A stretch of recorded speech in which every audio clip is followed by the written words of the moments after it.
Après les USA, l'Afrique du Sud et Paris, Franck Biya, le fils aîné du président de la République, a officiellement déposé ses valises à Yaoundé en 2020 en pleine pandémie de Covid-19. L'homme à qui il est attribué des ambitions présidentialistes s'est entouré d'un réseau de technocrates bien introduits dans l'appareil d'État. La course pour la succession de Paul Biya se serait accélérée depuis le passage en juillet 2022 du président Emmanuel Macron en France. Le dirigeant français, selon des sources proches des tout-dits, aurait validé le choix de Franck Biya comme futur président de la République. Les deux personnalités se sont d'ailleurs rencontrées au Palais de l'Unité. Pour atteindre cet objectif, Franck Biya sait qu'il aura besoin de l'appui de ses soutiens dans le régime.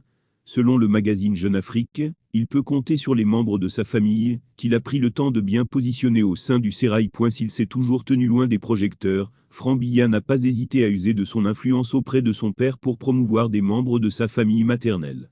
Successivement ministre du Travail puis des Transports, entre 2002 et 2015, Robert Nkili est le frère cadet de sa mère Ferdinand Gongo, longtemps considéré comme le dauphin de Paul Biya, et de plus en plus fragilisé depuis le passage de Macron au Cameroun.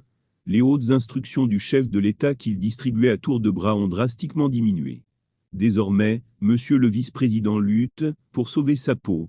Le tribunal criminel spécial fait tout pour l'entendre dans l'affaire de détournement des fonds Covid-19. Le moment est donc idéal pour Franck Biya de tester son pouvoir. Après un premier échec face au soutien de Samuel Eto'o dans le sérail, le fils aîné du président de la République jauge la fidélité de son ami, le directeur général des impôts Modeste Mopa, qui tient tête régulièrement au ministre des Finances Louis-Paul Mota. Cameroun Web vous propose la liste des hommes de l'ombre de Franck Biya publiée par Jeune Afrique. Ghislain Samungo, âgé de 44 ans, il est l'un des plus proches collaborateurs de Franck Biya.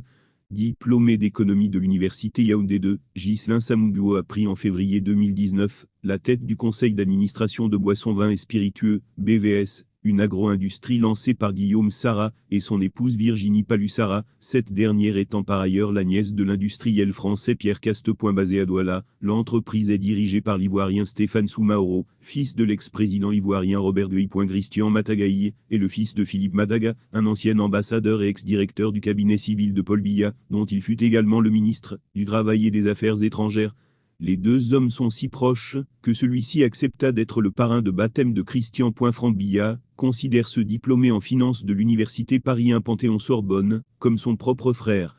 Christian Mataga dirige la société commerciale industrielle et forestière, SIFO, spécialisée dans la production, la transformation et la commercialisation d'espèces tropicales de bois, à partir de concessions attribuées par le ministère camerounais des Forêts. Alamine Ousmane, mais l'actuel ministre de l'économie, est un ami de longue date de Ghislain Samungo, qui l'a présenté à Franck Biya.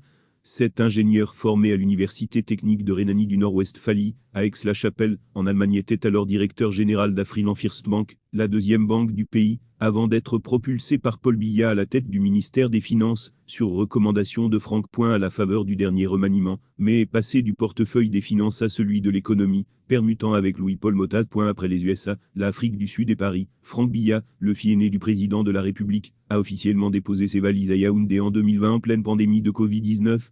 L'homme à qui il est attribué des ambitions présidentialistes s'est entouré d'un réseau de technocrates bien introduits dans l'appareil d'État.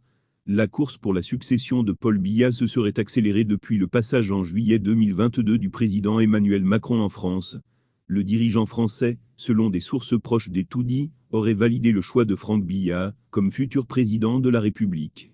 Les deux personnalités se sont d'ailleurs rencontrées au Palais de l'Unité. Pour atteindre cet objectif, Franck Biya sait qu'il aura besoin de l'appui de ses soutiens dans le régime.